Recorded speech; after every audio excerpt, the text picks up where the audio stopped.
Muling iginiit ni Police Superintendent Hansel Marantan na shootout at hindi rub-out ang nangyari sa Atimonan, Quezon noong January 6 kung saan 13 ang namatay. Pero igagalang daw niya anuman ang lumabas sa resulta ng investigasyon ng NBI. May news to go si Sandra Aguinaldo. Sa loob ng kanyang silid sa PNP General Hospital sa Camp Crame, sinubaybayan ni Police Superintendent Hansel Marantan ang mga ulat tungkol sa findings ng NBI sa madugong checkpoint operation sa Atimonan, Quezon kung saan siya nabaril. Ano man daw ang laman ng report na isusumite sa Pangulo, sabi ni Marantan, igagalang niya raw ito. Pero muli niyang iginiit na shootout daw talaga ang nangyari at ang mga nakasakay sa dalawang SUV ang umano'y unang nagpaputok. They fired upon me first. I was gunned down and that triggered the shootout. I was brought to the hospital for immediate medication. Pinanindigan din ni Marantan na hindi raw ordinaryong grupo ang nakaengkwentro nila sa Atimonan. Yung mga nakasakay ko doon ay may mga criminal. Some of them have criminal records. Some of them have warrants also. Hindi ako masamang tao. Hindi kami masamang tao.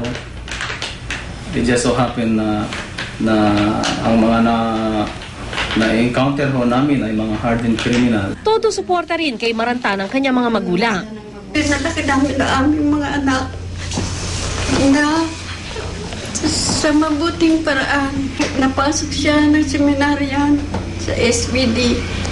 Lahat ng pari nagpupunta sa aming bahay. Pero para sa kapatid ni Vic Seaman na leader ng umano'y Gun for Hire group at isa sa mga napatay sa Atimonan, dapat daw makasuhan ang mga sangkot sa police operation. Kung ako magsasalita ay siguro murder talaga at yun talagang dapat na masampahan sila ng criminal case.